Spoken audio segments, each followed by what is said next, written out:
Ni APA sa Coast Guard po, ano po yung mga gagawin natin to, ano pa po, yung mga K9 natin, sir? Well, una-una, magandang hapon sa ating lahat. Ang ating namang yata yung K9 teams, lagi naka-standby ito for any eventualities, any incident na kailangan yung response namin, lagi kaming handa. Hindi lang with regards sa Coast Guard functions, even with the functions ng other counterparts, pwede nilang request yung aming K9 teams para tumulong o mag-assist. Pero sir, meron ba kaya tayong ikakandak ng mga more trainings pa sa ating mga K9 para po mas makatulong sila when it comes to mga ganitong bagay, yung search rescue operation po? Well, lagi na ang training kasi with regards sa ating mga K9 dogs, naka-program doon sa headquarters. So, not within the program ng district. But based on every year naman laging meron talagang training. So, we're expecting na may mga bagong dogs na darating sa ating mga working dogs. Ilan ba sir yung working dogs ng PCGSM? Well, ang PCGSM, meron kaming 22 na working dogs. 18 dito yung sa explosives, 4 sa narcotics. Tapos isa lang yung aming SAR. So, kaya nga kung napansin nyo lately, meron kami additional na 3 working dogs na SAR. Na-request pa namin yun from the Coast Guard District Southwestern Mindanao, from Pagadian pa na tumulong doon sa Masarana. Yung kasama rin sa na-award natin. Pero any plans of acquiring more SAR dogs, sir?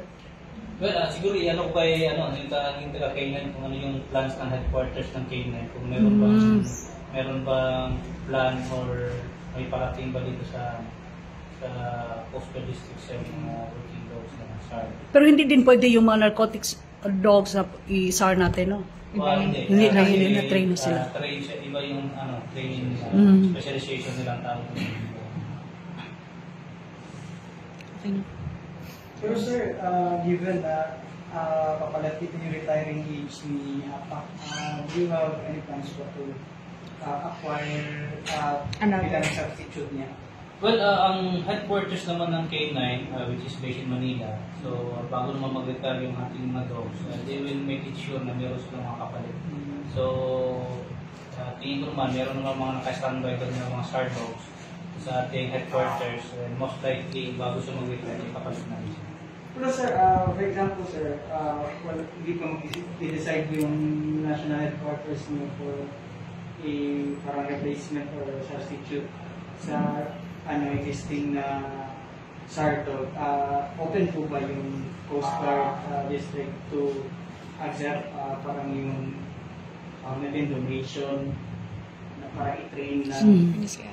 Yes, very open naman kami kung may gusto tumulong, may gusto mag-donate ng mga dogs nila. Pero it will be subject dun sa parang requirement na kailangan ng ating mga K9. Hindi lahat ng mga dogs na pwede gustong donate, pwede na namin train. So may may mga qualifications dyan na which is I think mas masagot ni ang ating under.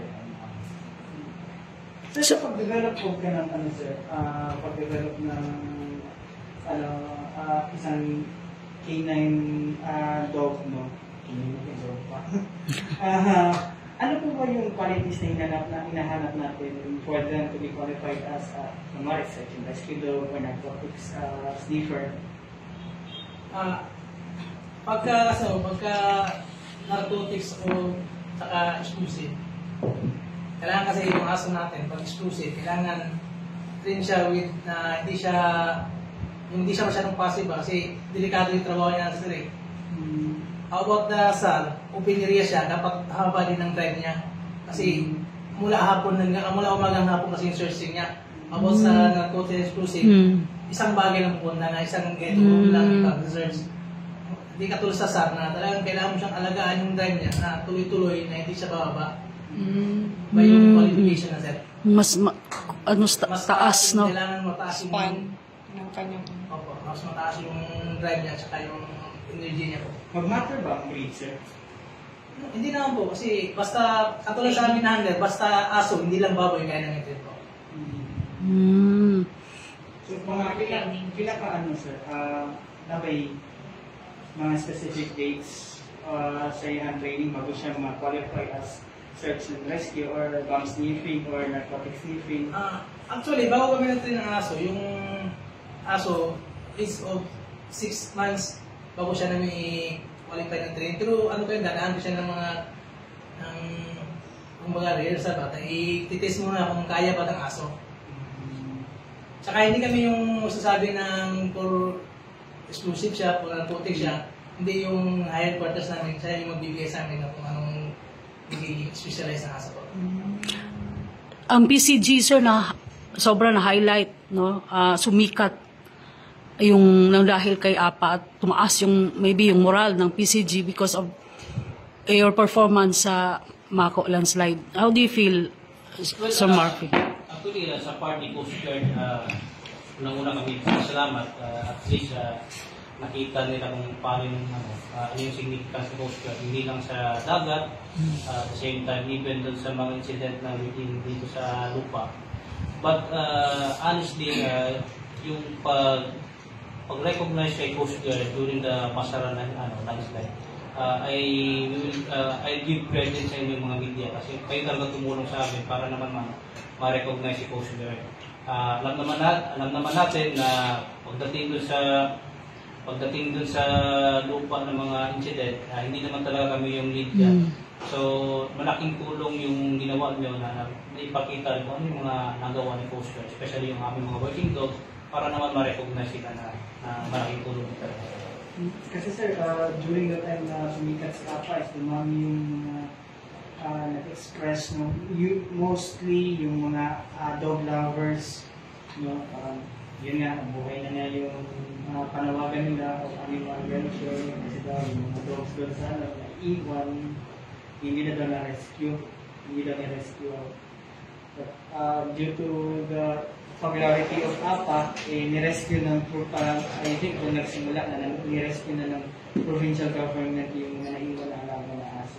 Yes, tama po yun kasi nung time na trending si Apa, yun, lumabas na din yung dami yung mga pet lovers, kaya yun yung time na na-rescue yung mga hayop doon sa incident area na parang napabayaan.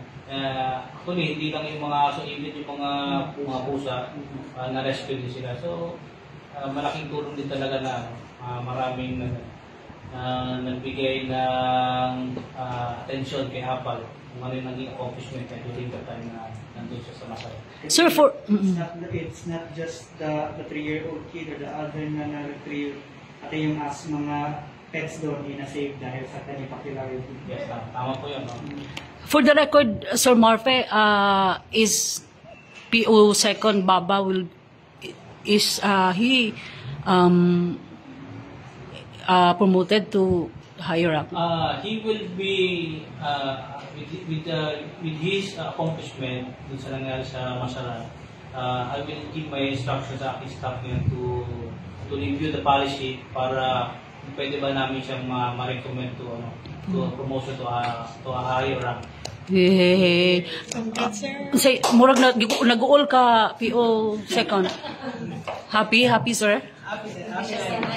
Kasi mayroon na siyang cross medal sir, di ba? Bronze Yes, ma'am. Bronze cross. Rest assured that kami naman dito sa Southeastern Mindanao, like yung sinasabi na reward and punishment system. Kaya lahat ng mga tropa naman talaga nagpapakita ng magandang gawain, especially magandang accomplishment, they will be rewarded either by promotion, by award, ano man pwede namin bigay. Papiliin natin siya sir, promotion award or